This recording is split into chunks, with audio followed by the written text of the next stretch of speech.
¿Qué tal? Buenas tardes. Bienvenidos aquí a esta transmisión aquí en Alternativa Terapia. Y el día de hoy, pues para mí es un honor y un gusto, pues estar en esta reunión, en esta junta de estudio y en este tema en específico, la poeta maldita, Alejandra Pizarnik. Pizarnik, ¿verdad? Y bueno, es un punto de referencia porque a través de que lo vas leyendo, yo me he dado cuenta de cómo va tomando forma, va sentido esta gente o estos escritores o gente que se ha dedicado a como a plasmar un poco de esa esencia de su vida, de su pensar, de su sentido. Y ya de aquí, en este caso con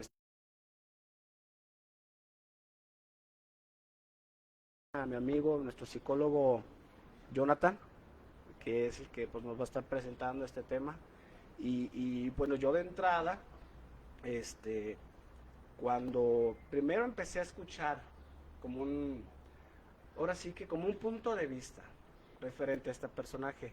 Este, era una persona, una mujer que en su realidad vivía en constantes depresiones y una locura en la cual, locura, es más, ella no lo interpretaba como locura, ella lo veía como, el mundo es blanco y negro y todas las flores y todo lo que la gente ve, yo no lo veo.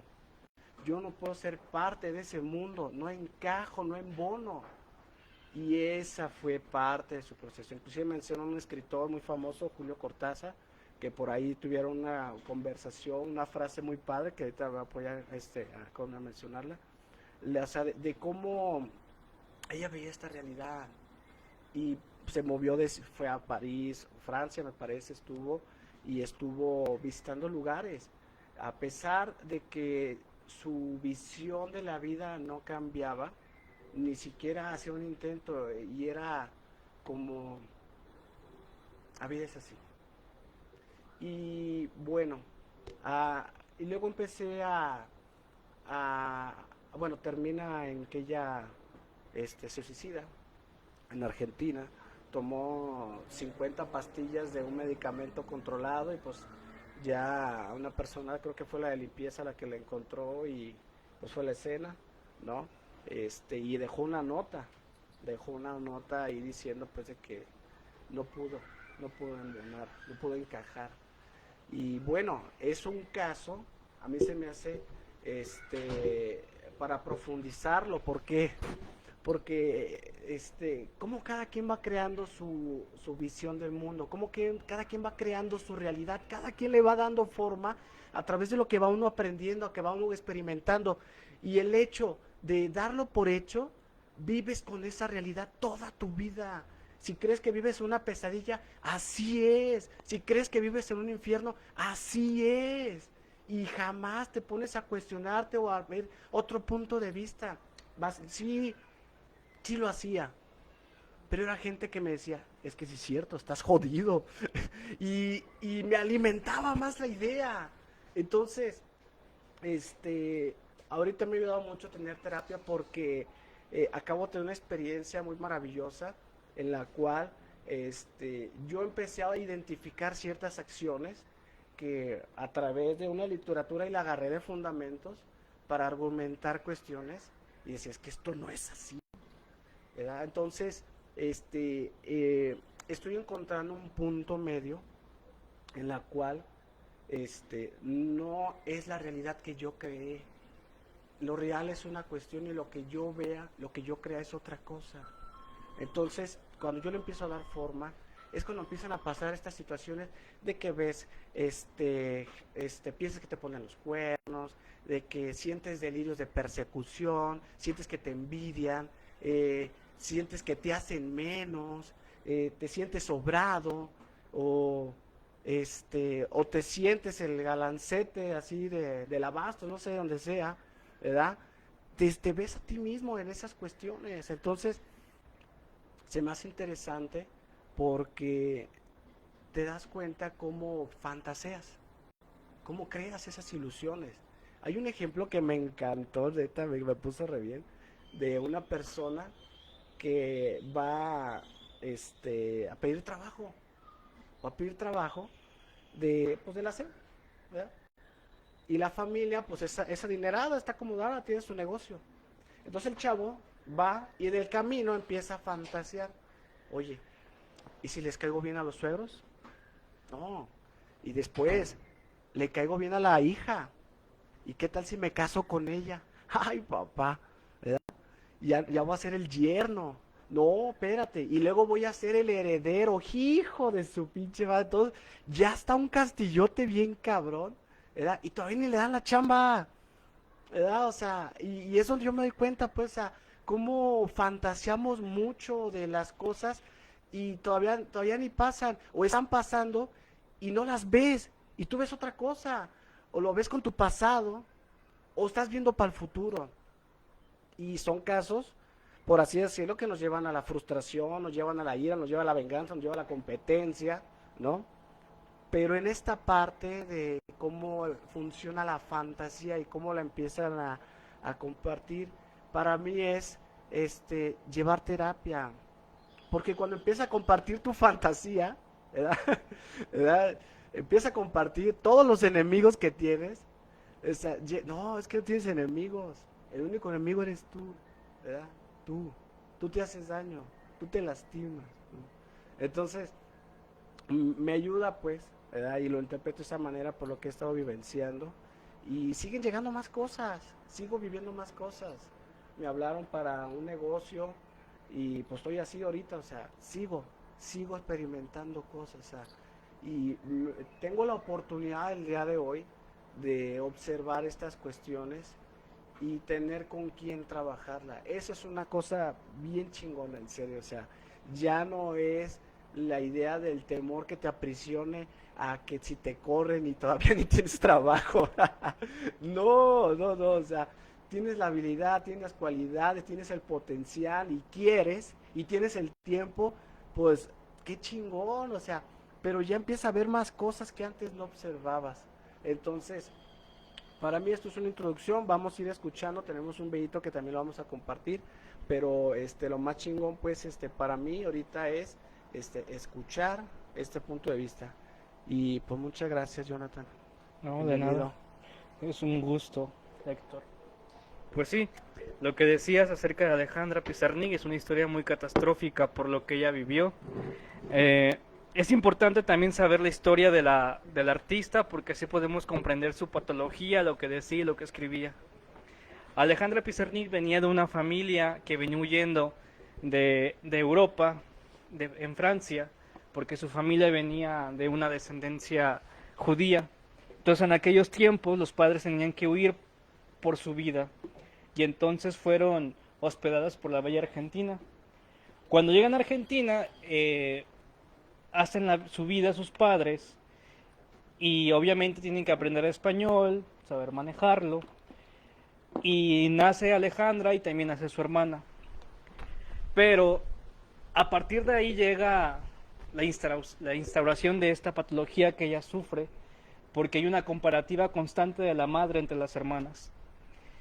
¿Y cómo es esta comparación? En que la madre comienza a decir que la hermana de Alejandra, que no recuerdo su nombre, era más bella, más guapa, delgada, un poco más inteligente, podía hacer cosas. Y a cambio de Alejandra siempre tenía complicaciones con lo que hacía. Ella durante la secundaria tuvo problemas de acné, de peso, ¿qué más? Tartamudeaba. Su tartamudez se daba debido a algo lingüístico, porque ella tenía que manipular dos idiomas, el francés y el español. Dentro de casa se hablaba el francés, pero afuera en el mundo, en la escuela, con los amigos, tenía que hablar español. Por lo tanto, el habla no podía tener una sintonía, un ritmo, ¿sí? Entonces, esto para ella era confrontativo porque si ya se sentía fea con el acné, se sentía fea porque estaba gorda por sus subidas de peso. Ella consumía anfetaminas para poder lograr bajar de peso y no tener tanta hambre. Entonces, a partir de eso, con el problema del cuerpo, de la mirada de la madre, las comparaciones, comenzó a emergerse a un mundo que ella nunca había como dado partido que iba a pertenecer a eso, que es el mundo de la literatura. Yo no soy un gran literato, pero a veces tengo que meterme a eso y si me equivoco, pues me pueden corregir. Eh, Alejandra Pizarnik se identificó porque siempre se la pasaba escribiendo en una libretita. Tenía una libretita en su habitación y comenzaba a escribir todo lo que ella estaba pensando. Le gustaba investigar, se la pasaba en las bibliotecas. Ella era muy mala estudiante, no tenía buenas notas, no le gustaba hacer tareas y no retenía la información que se le pedía. Pero sí cargaba una sabiduría inmensa por lo que le generaba interés. Libros, poemas, historia, etc. Entonces a partir de eso fue construyendo su literatura. Alejandra Pizarnik es conocida como la poeta maldita. Hay un catálogo de poetas malditos que se identifican porque en algún momento escribieron de cosas perturbantes, que puede ser como la muerte, el excremento o ciertas cosas. Y esas cosas malditas por parte de la humanidad, ellos encontraban cierta belleza. Y es por ello que Alejandra la identifican como la poeta maldita. Llega un momento donde Alejandra Pizarnik trata de complacer a su madre, siendo más guapa, siendo más inteligente por lo que su madre le pedía, pero llega un tope cuando hace trámites a la universidad. Una de sus hermanas, su hermana, la única hermana que tiene, en un documental explica que ella estaba esperando que su hermana se diera a ser médico o a ser abogada. Pero la sorpresa llega cuando llega a casa y dice que no hace trámites a ninguna de esas carreras y dice que hace trámites a filosofía y letras. Entonces de ahí comienza la rebelión con su madre. Empieza a darse cuenta de que no era lo que ella quería, lo que la madre le pedía, y comienza una desconfiguración de lo que era Alejandra. Comienza a escribir de lo que no tiene que escribir, comienza a cuestionar de lo que no tiene que cuestionar. Y evidentemente hay un rechazo inmediato por parte de la madre y por parte de toda su familia. Ella decía que le movía mucho el estar escribiendo. Incluso se enamora con alguno de sus profesores, que no recuerdo cuál era, no recuerdo su nombre, pero era mucho mayor, 20 años más, 30 años, y entonces era criticado por eso. Si tenía una relación de novios y la madre no aprobaba eso, criticaba mucho la forma en la que amaba porque era muy intensa, pero nunca hubo una aprobación por parte de la madre. Entonces desde ahí comienza la pesadilla de la familia. Pizarnik, harta de todas las cuestiones que le pedían dentro de casa, decide irse a Francia para poder saber de dónde viene este origen, de lo que ella sentía, porque nunca se sentía en un lugar donde encajaba. Entonces se va a Francia y conoce a mucha gente ahí. Entre estos grandes autores puede ser Julio Cortázar y no recuerdo quién más, pero en aquellos tiempos eran como algo muy, una eminencia en aquellos tiempos. Entonces comienza a conocer mucha gente y comienza a escribir otras cosas distintas. Pero su literatura, la forma en la que escribe, cambia, porque es más radical, es más cruda, es más negra, y comienza a formar parte de ciertos movimientos sociales. Ella comienza a vivir en Francia a través de su capacidad lingüística de saber 2 idiomas y comienza a traducir ciertos libros. Ella conoció a Jean-Paul Sartre, Simone de Beauvoir, entre otros autores muy conocidos en aquella época. Cuando comienza a hacer esto ella, comienza a exponer ciertas cosas de sus necesidades y se identificaba a Alejandra, quien la conocía, porque podías tener una plática con ella por horas inmensas y no podías sentir cómo pasaba el tiempo, porque incluso decían que era mejor ir con ella que ir con el psicoanalista, porque con ella podían entenderse más. Y Pizarnik decía algo muy catastrófico cuando una persona expresó esto de ella. Ellos encuentran una explicación de lo que sienten a través de mis poemas, pero ¿quién explica lo que yo siento en lo que escribo? Y comienzan estas señales, ¿no? Del vacío, de sensación de la muerte, la atracción hacia no formar parte de un lugar.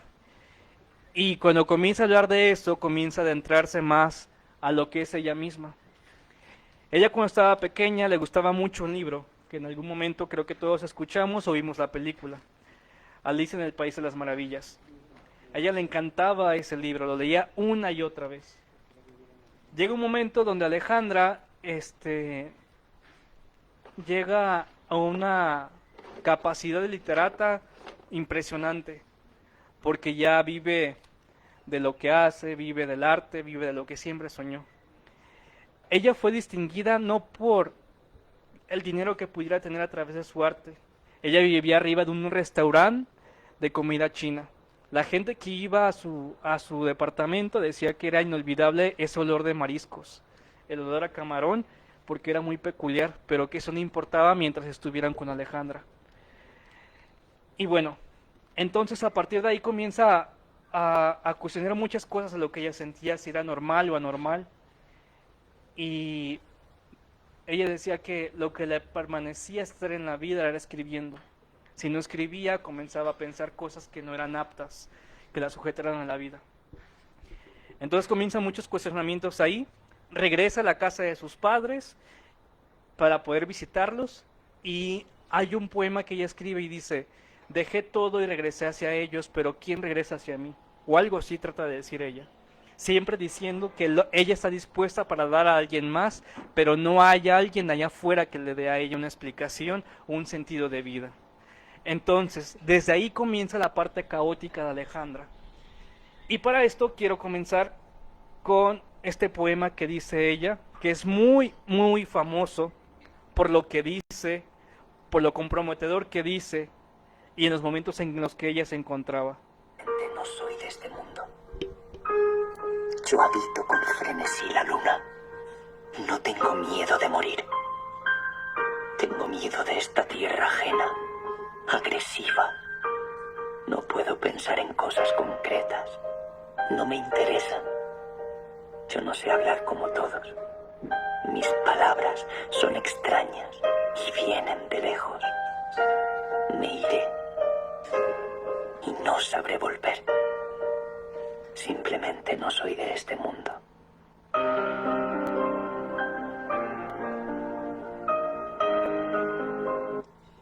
Y algo así en sus poemas. Simplemente no soy de este mundo. Si nosotros nos pusiéramos en su posición de encontrar qué es lo que nos amarra al mundo, a la vida, ¿qué contestaríamos? ¿Ustedes qué piensan? ¿Qué los ata a la vida, al mundo, al despertarse, a estar haciendo lo que hacen? ¿Cuál es su sentido de seguir viviendo y de no atentar contra sus vidas? Tal vez lo identifiquen, pero no saben qué es. Pero con Alejandra no tenía ninguna identificación y no sabía dónde encontrarla. Ella decía que las letras eran su escape y su forma de vivir. Alejandra decía que cuando ya estaba en sus últimos días de cordura, no en sus días de vida, sino de cordura, ella comienza a escuchar voces, comienza a tener alucinaciones, etc. Y la gente comienza a asustarse con lo que está diciendo, entonces la internan. Pero cuando la internan, también sigue escribiendo. Y escribe acerca de la sala del psiquiátrico y decía: ahí van las almas caminando encarceladas sin ser entendidas. Y yo estoy aquí viendo cómo es que caminan o algo así, trata de expresar. Pero expresa esta parte de que la gente que vivía en los psiquiátricos no era entendida como ella no era entendida. Y que no podía creer que tenía que ser exiliada de esa forma. Por la forma en la que vivía, en la que pensaba y en la que sentía. Cuando comienza a escuchar las voces y comienza a ver estas alucinaciones, se da cuenta de que obtuvo lo que siempre quiso, su fantasía, estar en el país de Alicia, en el país de las maravillas. Decía que era el bosque, ¿no? Decía que era un bosque, que era hermoso, Su bosque. pero llegó un momento en el que decía: ya no quiero estar aquí, me perturba tener lo que siempre quise. Y es cuando se agravan malas cosas. Se sale, está un poco mejor en el psiquiátrico, da vueltas por toda la ciudad y llega un momento donde escribe a su amigo que le ayuda a matarse. Y el amigo, todo asustado, le dice que no tiene que hacerlo. Meses antes, años antes, tiene una relación muy afectiva con Julio Cortázar y le explica su tentación ante la muerte y el querer matarse, buscando ahí un consuelo en él. Entonces él le manda una carta a ella diciéndole: burra, no te quiero así, te quiero viva. Y entonces cuando lee esas letras de Julio Cortázar, Alejandra comienza a cuestionarse cuándo había sido aceptada por lo que era y no por lo que la gente quería de ella. pero siempre había un pero de la gente hacia ella, y no era tanto porque la gente ya la rechazara, sino porque internamente ya estaban esas palabras que ataban, y para quitar esas palabras ya era demasiado tarde. Entonces la forma en la que comenzó a vivir ella era tratando de evadir esos pensamientos que ella tenía, pero evadir esos pensamientos era negarse a sí misma.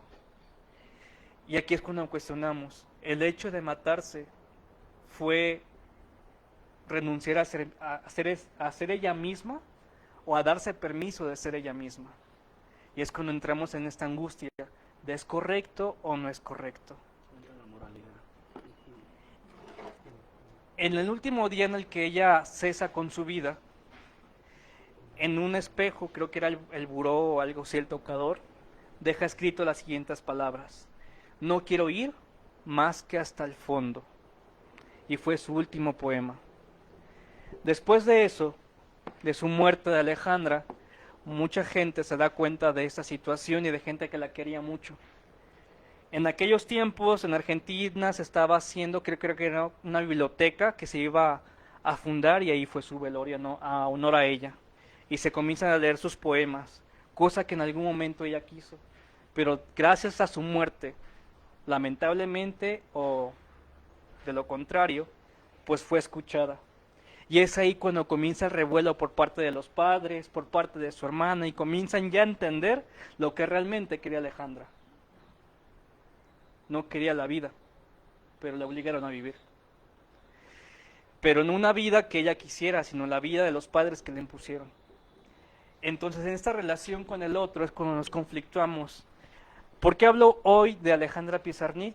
Porque, no sé, se me ocurrió hablar de esto porque últimamente he estado recibiendo muchos pacientes en el consultorio donde llegan y dicen, es que no estoy a gusto con lo que hago, con lo que soy.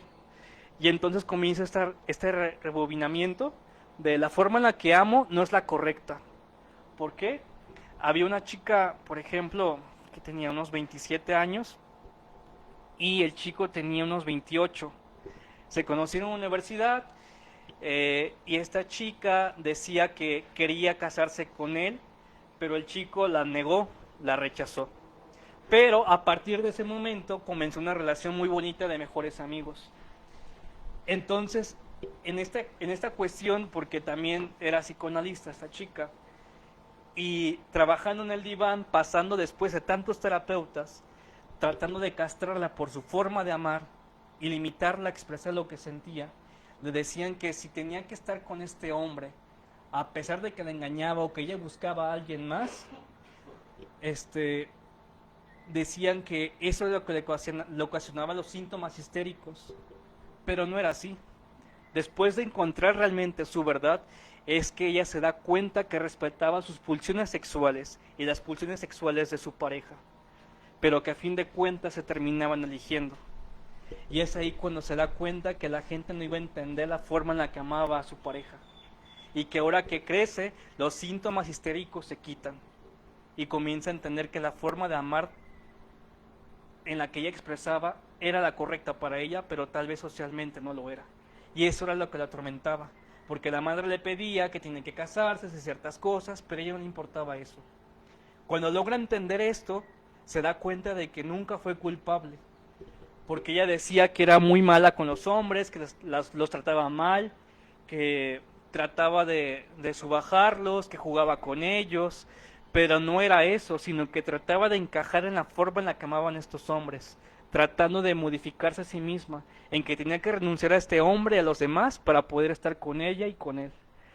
Y entonces cuando se da cuenta de eso, y dice lo siguiente: ahora sé que la forma de amar no era la que me estaba limitando, sino la forma en la que yo quería estar con mi pareja. Y a partir de eso surge la cura. Y posiblemente esas palabras que dice esta chica le hubieran funcionado también a Alejandra, porque su forma de amar era distinta. Criticada desde ser la pareja de su profesor, de vivir en la forma en la que vivía, bla bla bla, renunciar a muchas cosas, la tosijaban. Entonces preguntamos aquí cuántas veces nos vamos a consulta para decir la forma en la que vivo no es la correcta porque mis padres me lo dicen y quiero eso, ¿por qué no llegar a decir a consulta? La forma en la que vivo es la que yo quiero, pero me causa conflicto para no traicionar al otro. Y tal vez eso a Alejandra le pudo haber funcionado en algún momento.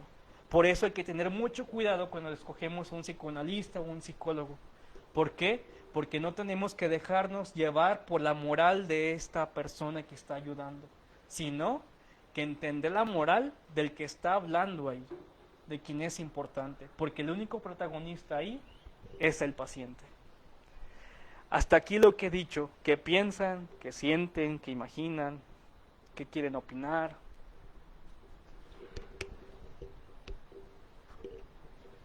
Me parece interesante. O sea, quiero seguir escuchando a ver qué surge. O sea, el partir, o sea, el abrir desde la vida de un artista, la cual yo desconozco, escuché muy poco. O sea, ya hablar del proceso creativo de la persona, de lo que plasma de la vida en el escrito y cómo eso pretende solucionar cuestiones que pueden ir ligados a esta historia de vida.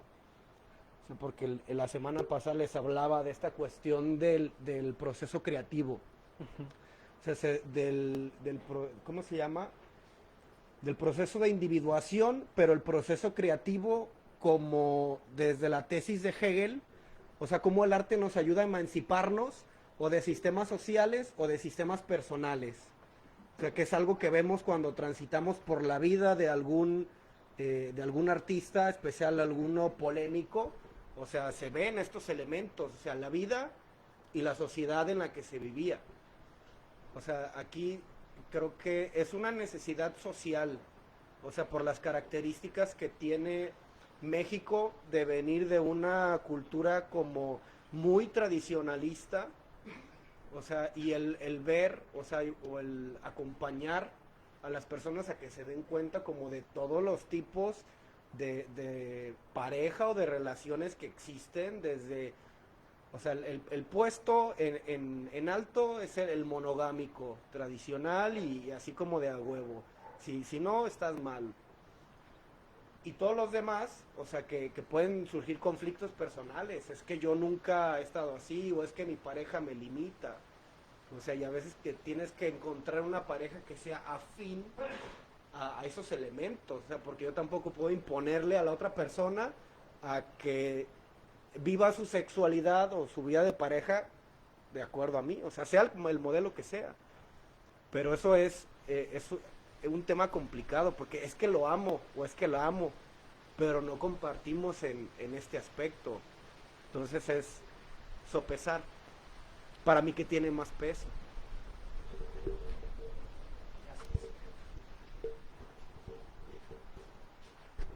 Gracias. Oye, una pregunta, ¿en qué año pasó sobre qué décadas? ¿1940, 50? De 1930 al 62. Ok, en Argentina.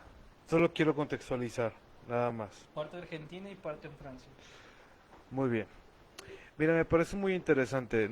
He leído alguno que otro de sus poemas y siempre me parecen muy entendibles. Me siento relacionado mucho con ella. O sea, hay cierta afinidad en cuanto a esta como si yo fuera un alienación, es la palabra correcta, de el contexto del mundo, de lo que está pasando y mi forma de verlo. Entonces, hablando de lo que, solo para reforzar lo que mencionó ahorita Farah, yo soy gay, me relaciono con hombres y la forma en cómo la vinculación afectiva entre dos hombres es un tanto distinta a como es un hombre y una mujer. Y el gran problema está en que hemos forzado a la heteronormatividad incluso en nuestras relaciones homosexuales. En la cuestión sentimental, el perfil buscado es como esta cuestión de del compromiso, la familia, o sea, este tipo de valores se replican también en el arquetipo que se busca dentro de una relación, como el Golden Relationship sería un güey para toda la vida, ¿sabes? O sea, y se replican este tipo de cosas que yo siempre me las he preguntado. ¿Es neta? Realmente, más allá de la cuestión promiscua o de la facilidad para poder conseguir sexo, es esta cuestión de realmente nuestra esencia no encarna precisamente este tipo de personajes que se quieren representar. Y siempre estuve como esta lucha, ¿no? De tengo que, pero yo no quiero. Debo de, pero no me gusta. Siento que tengo que hacerlo, pero yo realmente no soy así. Y ha sido una lucha contra sistemas, desde mi familia, yo mismo, mis creencias, las cuestiones culturales, las cuestiones sociales, ah, últimamente el heteropatriarcado, que lo traigo así, eh, los trabajos, muchas cosas en las que he ido, no, yo no encajo, no me siento que sea como esto. Y sin embargo, hice todo por pertenecer. ¿Por qué? Porque es más fuerte esta corriente de arrastre del colectivo que lo que yo deseo, ¿sabes? Y entonces es más fuerte porque realmente nos arrastra en todos los sentidos. Desde un corte de cabello hasta la forma y palabras de expresión que utilizas. Desde que ves, que escuchas, a dónde vas, qué lees, qué comes regularmente, ¿no? Vamos a tal lugar porque está de moda. No tanto qué comas, en qué estilo, sino hacia dónde vas. Tus proyecciones como de mm, am, de estándares de valores, los proyectamos en base a un contexto social siempre. Entonces yo siempre me he cuestionado esto, la neta, desde chiquitito, ¿por qué tengo que ser así? Me molesta ser así, pero lo hago todo lo posible por hacerlo, ¿sabes? Es como una contradicción del ser. Me niego por tarde ser y eso me hace sentir mal, que es lo que te mencionaba esta chica. Y es una onda también que me identifica con Alejandra Pizarro. Hasta que lo pude identificar en mí y decir, bueno, es que no es que esté loco, o que yo esté, pues sea raro, ¿no? O que sea una persona que no es de este mundo, sino que mi pensamiento y mi sentir no va de acuerdo a la corriente colectiva. Y no está mal. O sea, cuando dije y no está mal, cuando me quité esta culpa de no formar parte de y no ser del común colectivo, dije no pasa nada. O sea, y ni siquiera como en los grupos donde solía asistir, los de autoayuda, de AA o de Narcóticos Anónimos, no sentía así como de, es que porque tengo que decir forzosamente, hola, soy Ismael, soy un adicto en recuperación. O sea, tengo que hacerlo, porque si no, si no dices tu estigma, no puedes pertenecer aquí.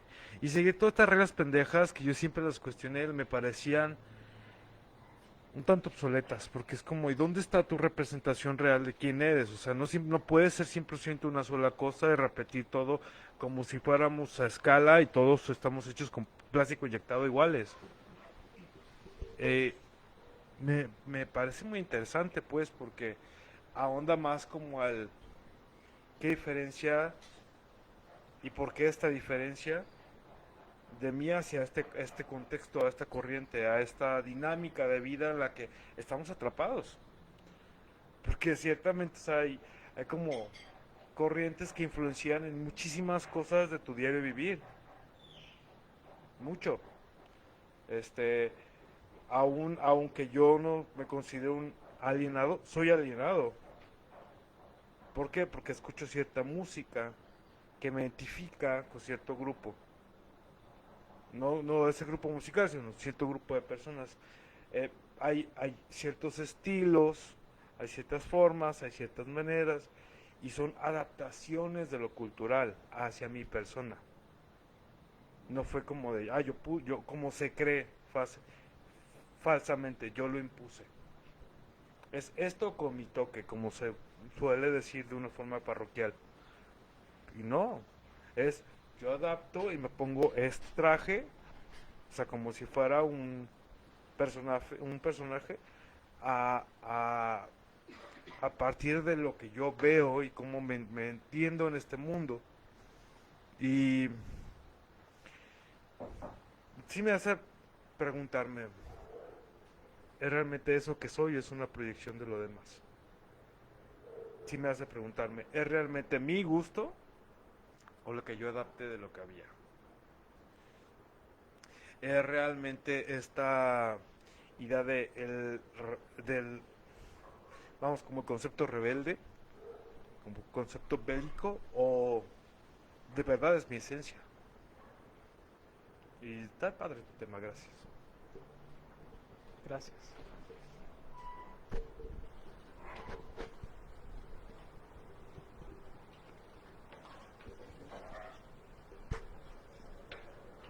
Me puse muy bien, gracias Cosme. De nada. Ya habíamos tenido una plática en la tarde, padre, y ahorita como que encajó un poquito más. ¿Cómo lo compartiste? ¿Verdad? ¿Cómo sacarle provecho pues a esta información, a estos poemas, a esta vida de este ser humano?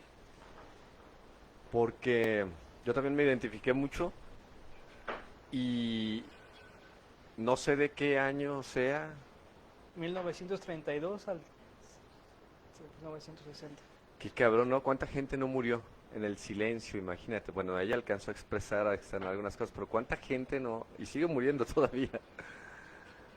Pero a mí se me hace chingón que podamos observar que ahorita pues estamos llenos de muchas cosas maravillosas que podemos estar encontrando. Te digo porque eh, ahorita que estás compartiendo la vida de esta poeta, eh, yo me identifiqué totalmente, pero también le perdí el sentido a la vida y de hecho todas las acciones que tenía eran para buscar terminar con ella. Pero estaba también metido alguna cuestión de placer, decía, pues no, si en estas cuestiones estoy realizando o me muero o se hace, ¿verdad? Entonces, si yo sabía que de riesgo estaba mi vida en algunas acciones que yo hacía. Entonces, como el consumo de sustancias, yo decía, si no me toca, chingue su madre, sobredosis y lo que sea. En cuestiones de hurto, en robos, ¿verdad? Que yo sabía que mi vida estaba de riesgo y decía, pues, si no me muero, pues a lo mejor. Y si hace el robo, pues chingue su madre, duro otro ratito, ¿verdad? Estaba buscando, hacía todo lo posible porque sucediera, pero lo hice a mi manera, ahora sí, ¿verdad? A mi manera, porque le había perdido el sentido a la vida. Em, pero llegaban momentos de crisis muy fuertes, de que ya no quería buscar esas emociones, sino realmente así como terminar.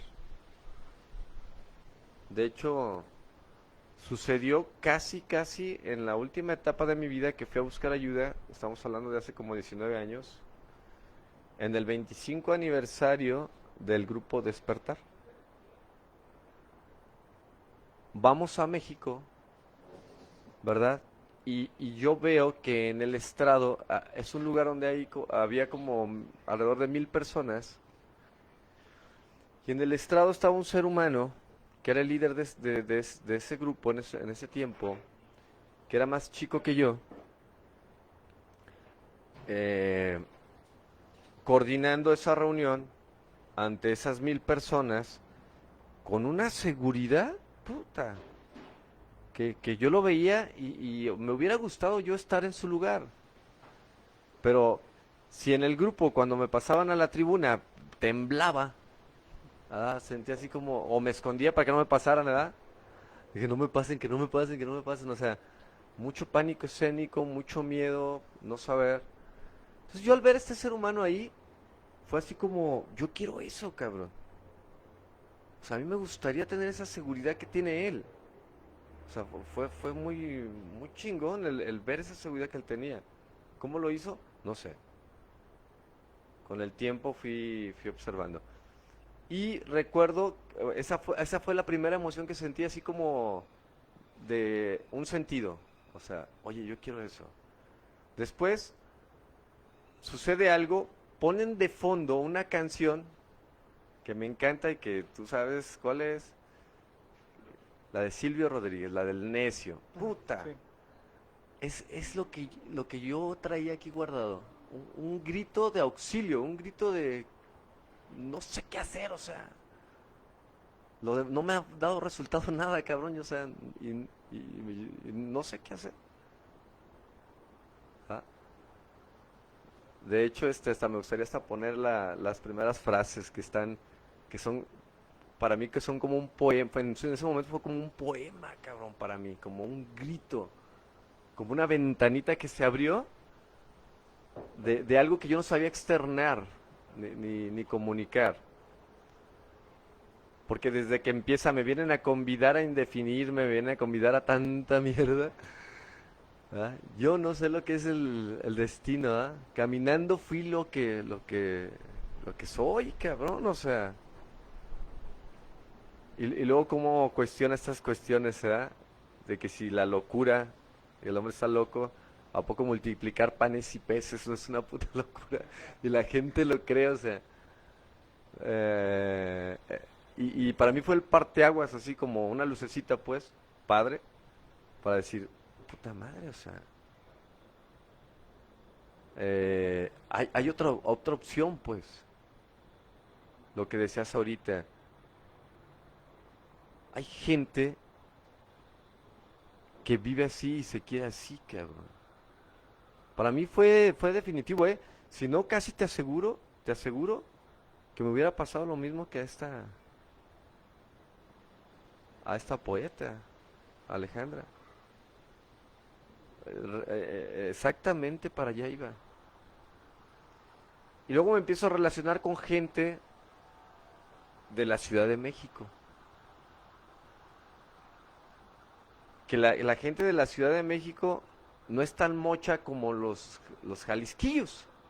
Los jalisquillos somos, dicen, nos asustamos de la verga y nos colgamos de los huevos. ¿Ah? Es la frase que sacan ahí. Y no, tanto mujeres como hombres, o sea, su manera de hablar y de compartir así, a mí me empezó a apasionar eso. Esa libertad de hablar, esa libertad. De hecho, les llamaban, a los de Jalisco nos decían el ala casta. En los grupos se maneja. Los del ala casta. Y acá estos los depravados y los pinches desafiantes y los pinches cínicos. ¿Ah? Era maravilloso escuchar a veces a mujeres y hombres abrirse de capa, romperle su madre a su imagen. Entonces cuando empiezo a ver eso,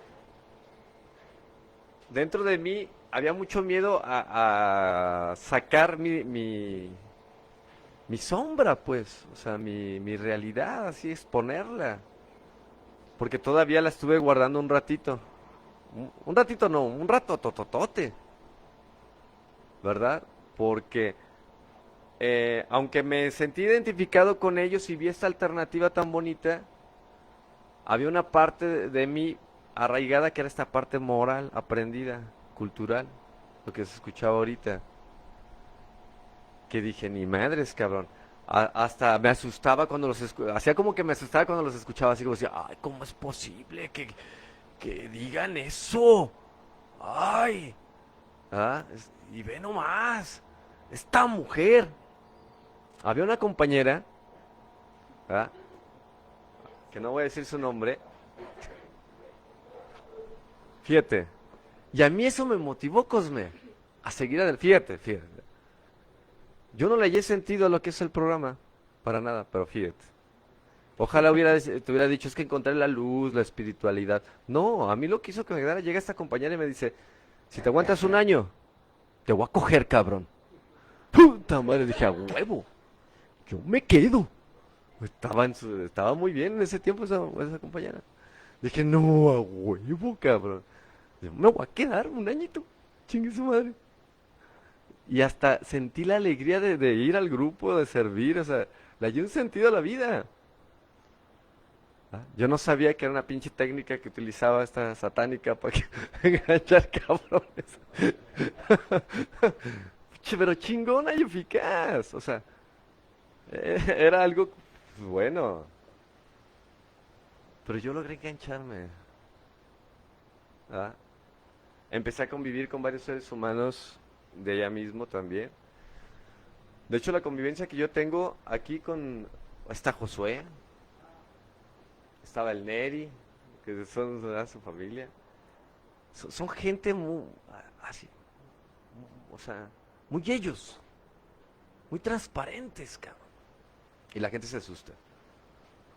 Por su transparencia, por su sinceridad, por todo. Lo que decías ahorita. Entonces no lo ocultan. Entonces, a mí me empezó a agradar y empecé también a querer buscar mi identidad. Me ayudó muchísimo, muchísimo. ¿Verdad? Me gustaría, si me das chance, poner un pedacito de esa canción. Sí, sí, sí está ahí. La del necio, te digo. La escuchaba y la escuchaba. Y es como un grito de auxilio, ¿verdad? Pero que te sientes reconfortado, ¿verdad? Porque son palabras que a veces no sabemos externar y están dentro de ti, pues. A mí me gustó mucho escuchar esa canción. Y vaya que a mí ese género nunca me gustó, ¿eh? Yo era de Pancho Barraza y la chingada, o sea, y de repente la escuché y fue algo que se metió dentro de mí muy padre.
Para no hacer de mí como pedazos, para salvarme entre únicos e impares, para hacerme un lugar en su parnaso, para darme un sitio en sus altares.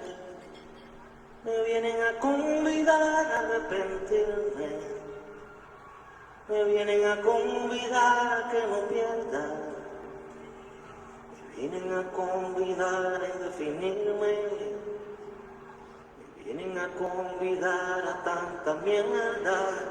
Yo no sé lo que es el destino, caminando fui lo que fui.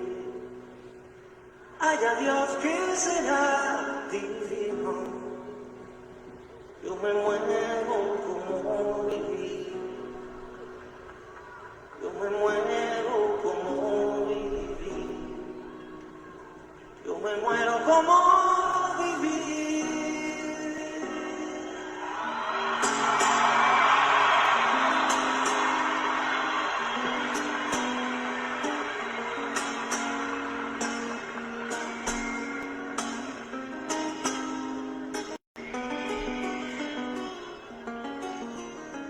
Yo quiero seguir jugando a lo perdido. Yo quiero ser a la zurda más que diestro. Quiero hacer un congreso del unido. Yo quiero rezar a fondo un hijo nuestro. Dirán que pasó de moda la locura. Dirán que la gente es mala y no merece. yo partiré soñando travesuras. ¿Acaso multiplicar panes y peces? Yo no sé lo que es el destino. Caminando fui lo que fui. Haya Dios que será divino. Yo me muero como viví. Yo me muero como viví. Yo me muero como viví. Cuando la escucho, que era como la parte opuesta, sentí así como esa lucecita, Cosme. ¿Verdad? Como dice, quiero rezar, ¿verdad?, a fondo un hijo nuestro en vez de un padre nuestro. O sea, la parte opuesta, dije, hijo de su pinche madre. Y empecé a hallarle sentido a muchas cosas. A empezar a investigar, a buscar, a luchar por encontrar el sentido que yo tenía de mi vida, no el que tenía aprendido. Fue muy doloroso, muy lento, lo compartíamos, o sea, ojalá fuera así como la escuché y mi vida cambió. No, su puta madre, no. La escuché y empezaron las crisis, empezó un chingo de cosas. Empezó ahora sí, no, realmente a ver qué quería yo y a luchar contra, porque, bueno, estamos llenos de amistades, familias y lo que sea, ¿verdad? Y a mí me costaba mucho trabajo romper estos lazos que quería recuperar con mi familia, y para mi familia el tomar mis decisiones mis propias decisiones era así como, ¿cómo? O sea, ¿cómo que no vas a venir a una reunión familiar? ¿Cómo que no vienes a la fiesta de tu hermana? ¿Cómo que no convives con la familia? ¿Cómo que no vas a seguir el negocio de tu padre? Eres el único hombre, o sea, son puras mujeres, o sea, mi papá me lo decía, si todo lo estructuré para ti, hijo, o sea, entonces, esa dependencia, ese miedo todavía a tomar esa decisión, esa fue la lucha, día a día, ¿verdad? Cometí errores todavía porque quise revalidar algunas cosas, las viví, las intenté, me volví a juntar. Dije, esta es la buena, como tú sabes todos. Volví a tener otra familia, otra hija, pero también descubrí que no era lo que quería. Pero fue necesario vivirlo. Y qué difícil es así como, si será lo que no quiero o estaré mal. O estaré mal, fíjate que... Gracias pues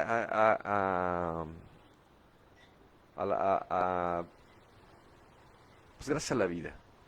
Se cruzó mucha gente en mi camino que fue orientándome poco a poquito a su manera. Me fueron quitando estos miedos, estos juicios. Yo te decía que de qué tiempo era ella, porque en ese tiempo también sale el programa de Alcohólicos Anónimos. 1935. Donde es un programa maravilloso, pero no podía utilizarse literal. Donde Bill W. tuvo que cancelar algunas hojas y no meterlas porque se lo iban a clausurar. Estaba vigilado por el gobierno. Ya cuando se meten a investigar literal todo, tenía una experiencia de un ludópata. ¿Sí? ¿No sabías? Ah. Y no la metió. Y este ludópata hacía mención de lo eficaz que era ese proceso y que no había necesidad de ir al grupo. ¿Y cuánta gente que está en Alcohólicos Anónimos dice que si ya no va al grupo enferma y muere? Entonces, si metía esa hoja, todo lo que es la estructura de Alcohólicos Anónimos se va para abajo. Imagínate, no estuviera en Las Vegas, para empezar. Entonces, hay muchas cosas de estas cuestiones sociales que lamentablemente no lo van a permitir.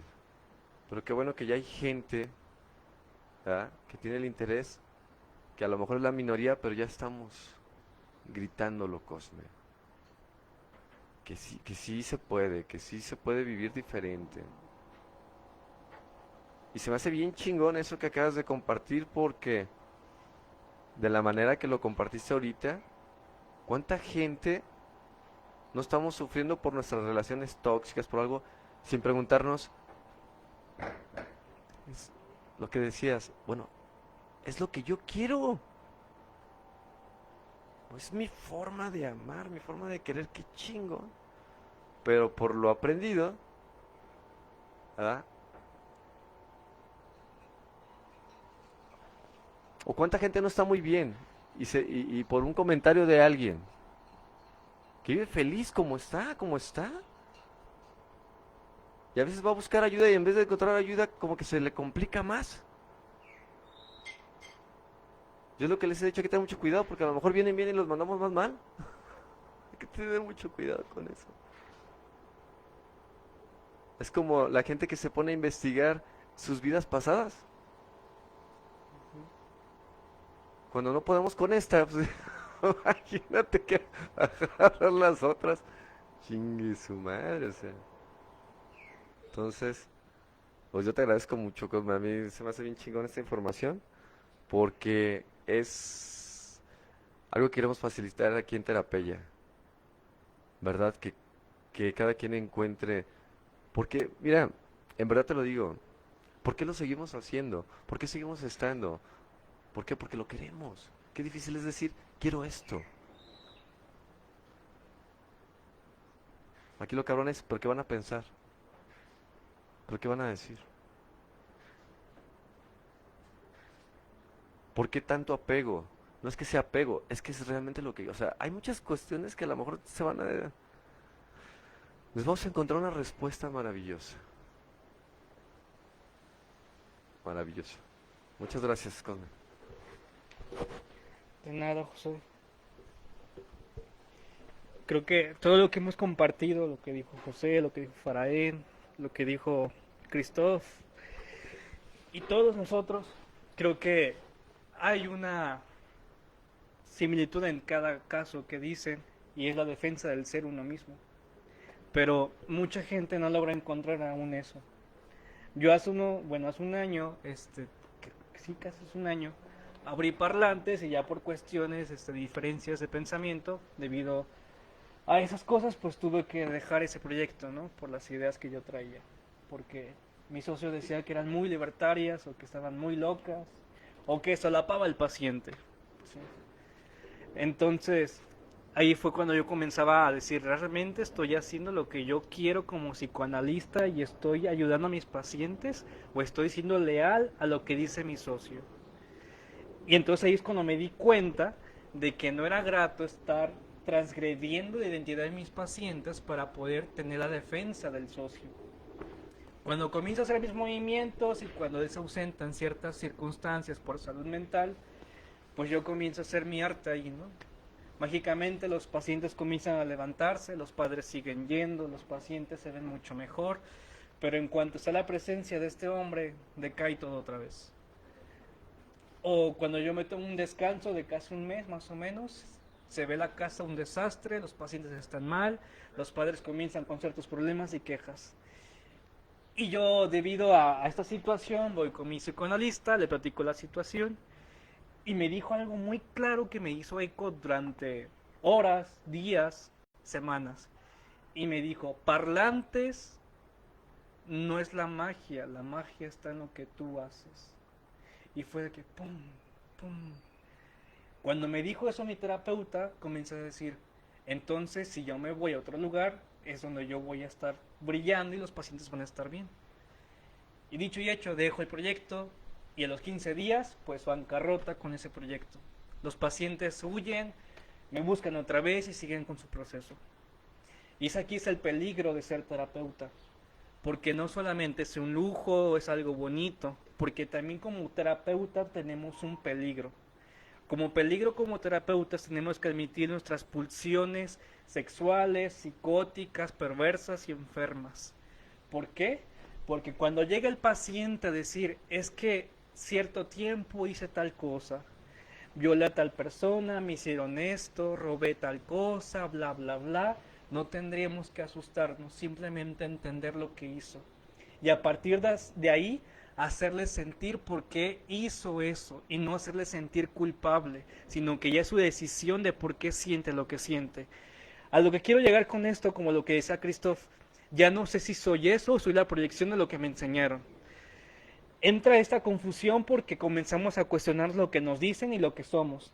Pero creo que la cura aquí está en comenzar a comprender por qué las proyecciones que están dentro de nosotros nos las tragamos y a pesar de que nos la tragamos, nos la apropiamos. El problema no es eso. El problema es ser consciente por qué lo aceptamos y por qué nos funcionó de esa forma. Cuando ponemos palabras a eso, las palabras correctas y no decir, esta es una relación tóxica, sino decir, esta es una relación que tú quieres estar porque así lo quieres y es tu forma de amar, es más liberadora decir, estás mal.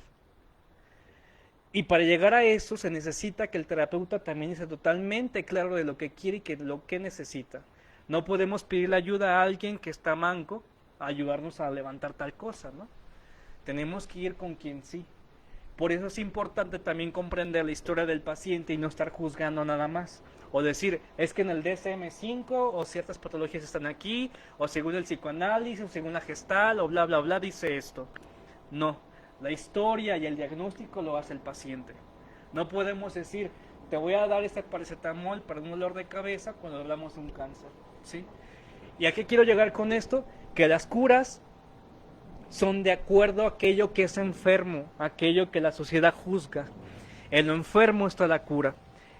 ¿De dónde vienen las vacunas? Pues desde los virus, ¿no? Entonces, desde ahí tenemos que plantearlo. Aquello enfermo que la gente descalifica está la cura del paciente. No en tratar de decir, es que lo que estás haciendo es incorrecto, sino lo que estás diciendo que es incorrecto está la cura. Porque en algún momento te hicieron entender, hacer o saber o sentir que lo que decías y pensabas estaba mal. A lo que decía Alice Miller, ¿no? En el prefacio, hablaba acerca de que su madre la maltrataba y que debido a ciertas cosas tenía que rendir cuentas a su madre. Y que así podía tener el amor de su madre, pero que si la madre no le pegaba no significaba porque ella fuera una niña buena, sino porque renunciaba a ser ella misma.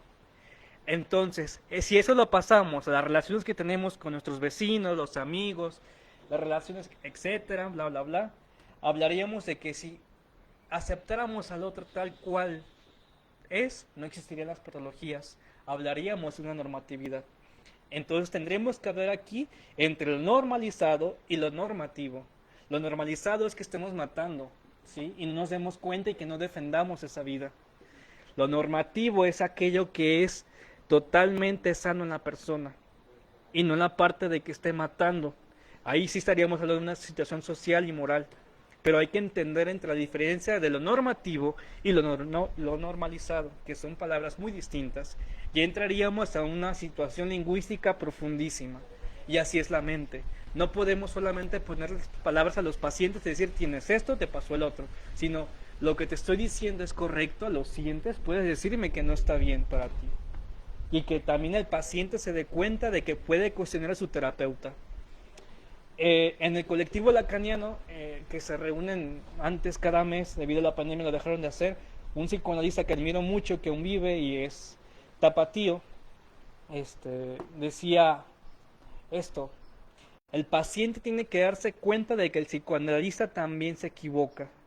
¿Cómo en qué situación? Cuando da una interpretación y se equivoca, o cuando dice una palabra el psicoanalista y dice haiga en lugar de haya. Y esto me recuerda mucho a una paciente que yo tengo, que también es psicoanalista, y está yendo ahí para trabajar ciertas cosas, está en formación.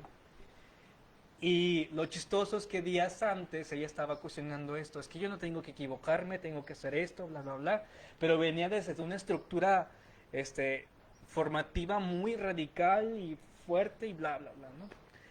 Y entonces cuando le explico esto de lo que lo decía este psicoanalista, y también lo decía Jacques Lacan en algún momento en Francia, y a mí se me salió una palabra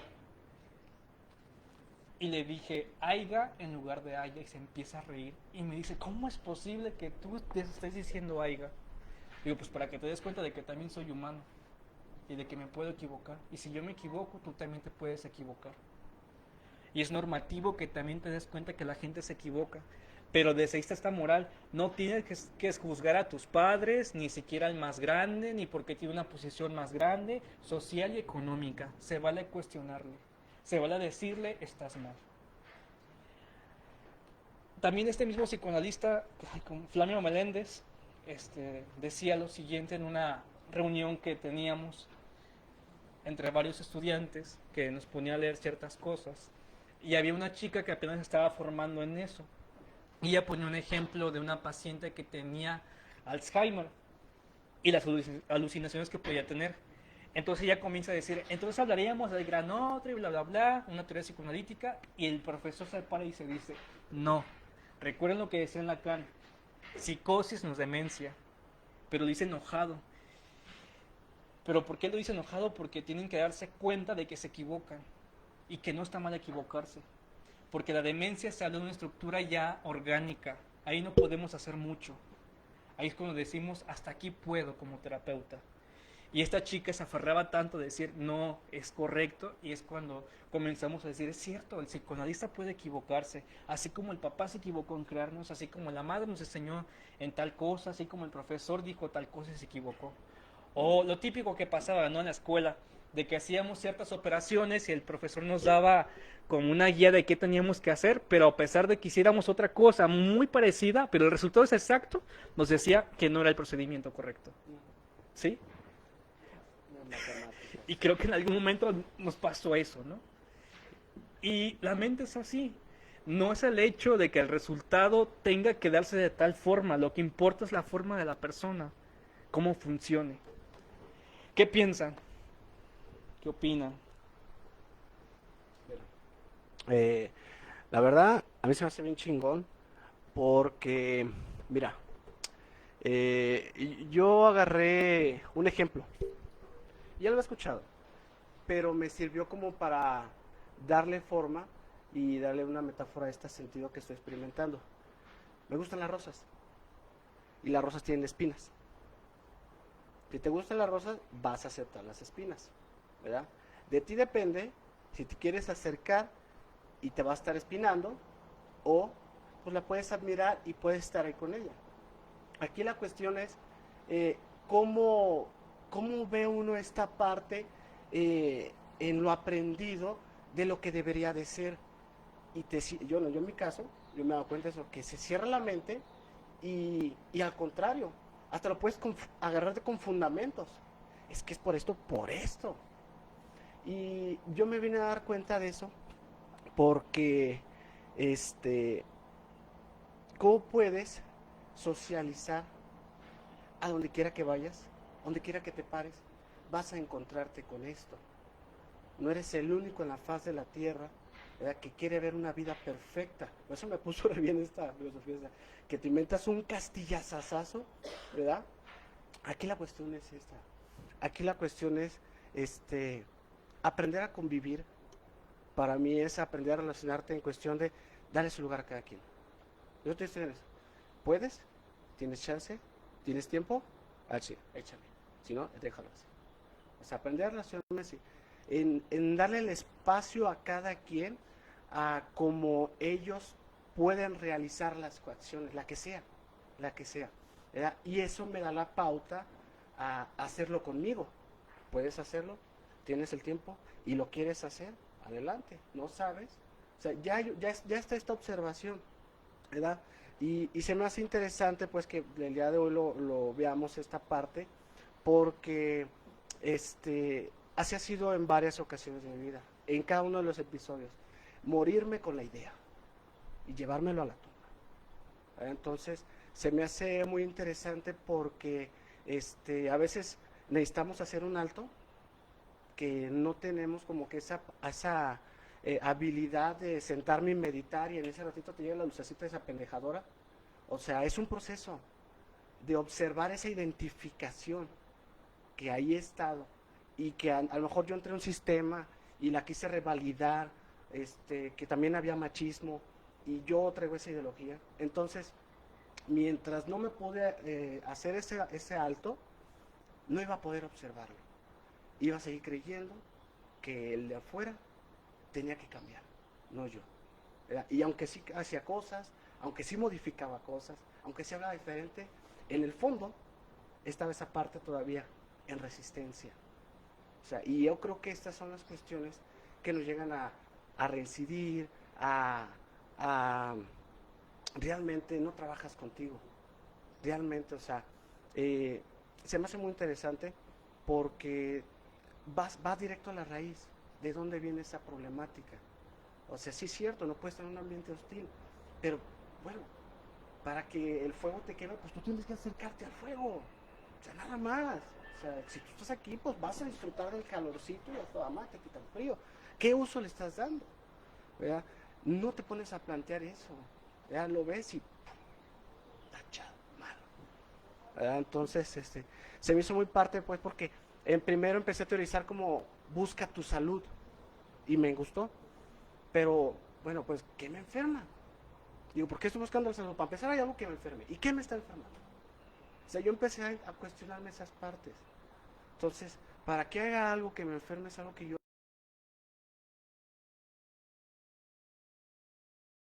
¿verdad? Y tu percepción va a empezar a cambiar. Personas, no como debería de ser, no como te dijeron que debería de ser, es, como él quiere ser, como él le gusta hacerlo. Y eso a ti, ¿por qué tiene que afectar? En lo absoluto. ¿Quién te dijo que la felicidad que tú tienes es la única? Cada quien, pues eso es el camino de cada quien, eso me encanta, ¿verdad? Porque tienes la oportunidad, sí la hay, ¿verdad? Y la neta, yo creía que me iba a morir así, neta. No veía para mí otra historia. Era vivir así. Entonces, en serio, fui a visitar a mi primo, platiqué un momento. Aquí la cuestión es que volvamos a beber, es que estamos haciendo, o sea, está en el proceso, es un proceso, esto es un proceso. Constante, constante, constante, constante. Llega una cosa, llega otra. La trabajaste, luego te brincó. Yo creía que había sanado algo, que ya había trabajado con mi hermana, y resulta que me brincó. ¿Y ahora qué? Hay que trabajarlo, hay que trabajarlo, hay que trabajarlo. ¿Verdad? Se me hace bien interesante, muy importante, porque pues podemos tener calidad de vida, nada más. ¿Verdad? Entonces, no sé si alguien quiera compartir algo. Tenemos un comentario. ¿Lo comentas? Sí. Gracias, hay 3 comentarios.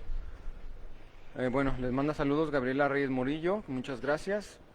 Catalina Martínez dice, si lo crees, lo creas. Sin duda el acudir a terapia es un acto de amor propio. Y Saúl Gómez Venancio dice, el tema es muy interesante, la verdad es muy difícil ser para mí transparente. Por eso cuando mi compañera se transparenta me asusta mucho. Y ese maldito miedo toda mi vida ha sido mi coco. Espero desecharlo de mi vida pronto. Pienso que avanzo, pero la verdad solo doy la vuelta como un boomerang y regreso a donde mismo. Muchas gracias, Alternativa, por mostrarme la realidad, pero mi necesidad y miedo es más grande que yo, la verdad. Respecto a lo que comentaba Cosme del psicólogo o del proceso formativo, creo que es un tránsito por el que vivimos, a muchos que estudiamos la carrera, que muchos se quedan en eso y otros logran como llegar a esta parte del psicólogo humano, porque yo vi mucho, o sea, en la carrera esta cuestión muy impositiva de cómo tiene que ser el psicólogo como de una manera cuadrada, o sea, realmente es un personaje, o sea, ya no eres, o sea, hay elementos que de tomarse literal, o sea, te conflictúan en lo humano, o sea, yo tengo que dejar de ser humano para portar esta investidura del psicólogo. Entonces, por lo tanto, no te puedes equivocar, o sea, porque para eso estás estudiando. Entonces, es una cuestión que no únicamente se da desde el ámbito académico, sino también social. A mí, mi asesora, en aquel entonces, nos compartía que tenía pacientes que le investigaban, o sea, antes de acudir a terapia investigado, no se le sacaban la raíz cuadrada, quién es, dónde trabaja, en dónde estudió, si entró a clase, si no entró a clase, todo. O sea, sino que también la sociedad pide al psicólogo no como humano, sino desde la figura. Y es algo, sí, un proceso desde la persona como psicólogo que funge como, y también fuera del consultorio.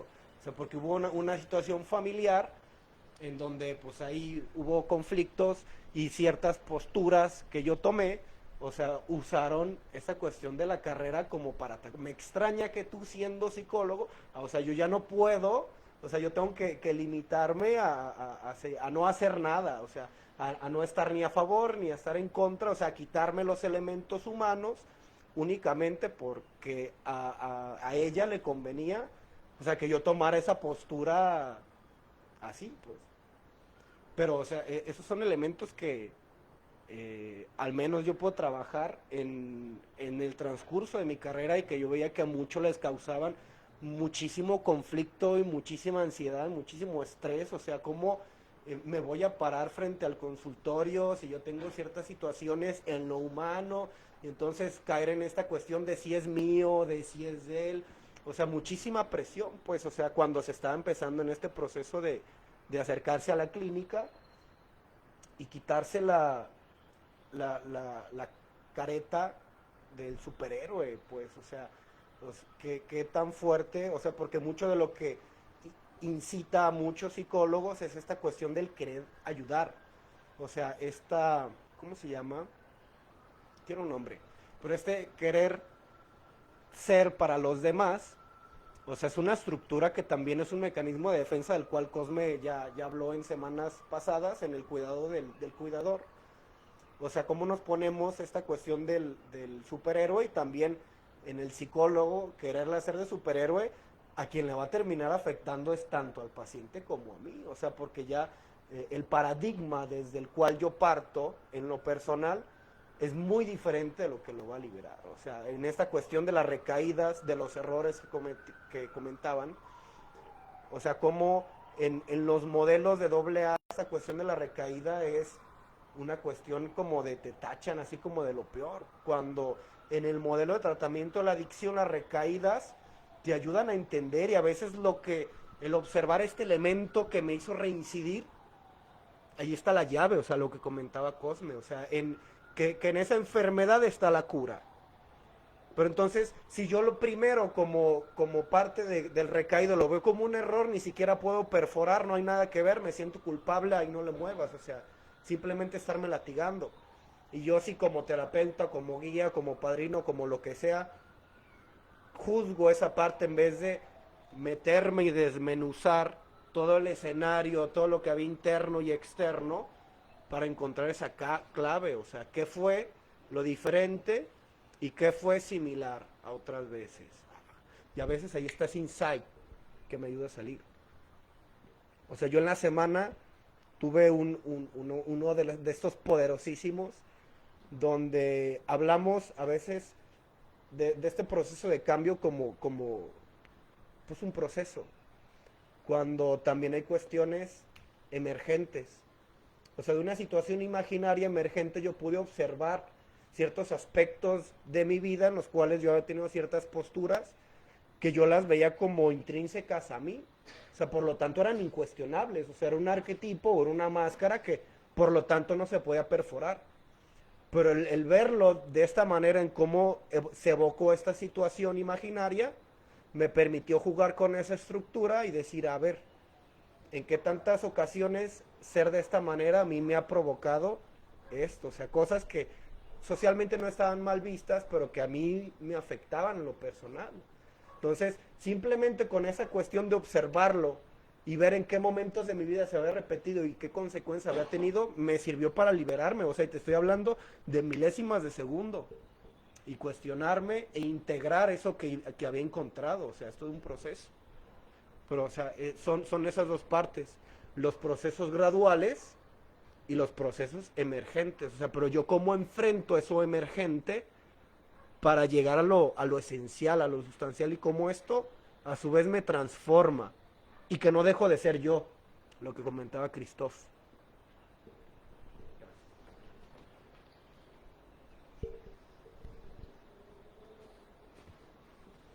¿Que se aburrieron? ¿Alguien más?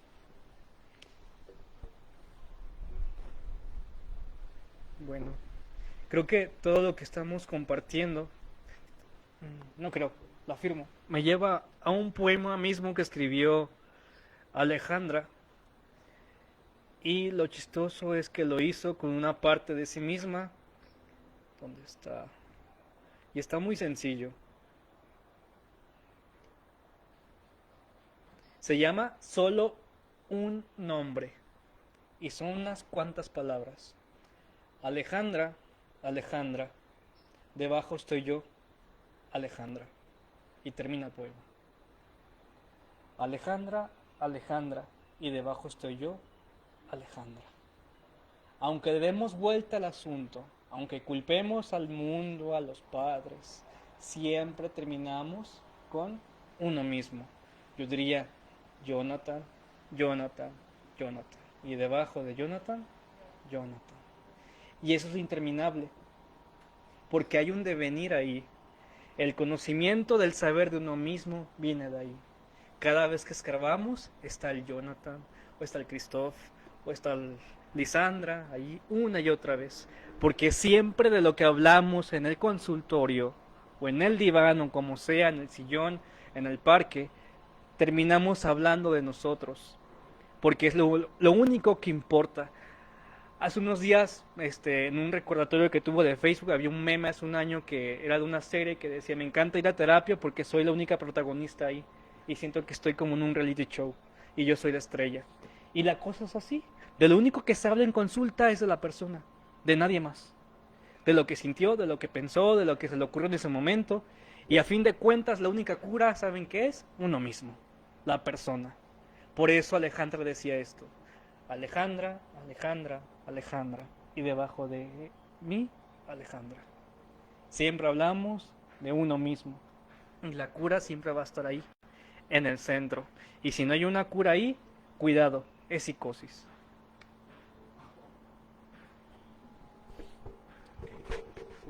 Pues muchas gracias. Vamos a dar por terminar esta reunión. Buenas noches.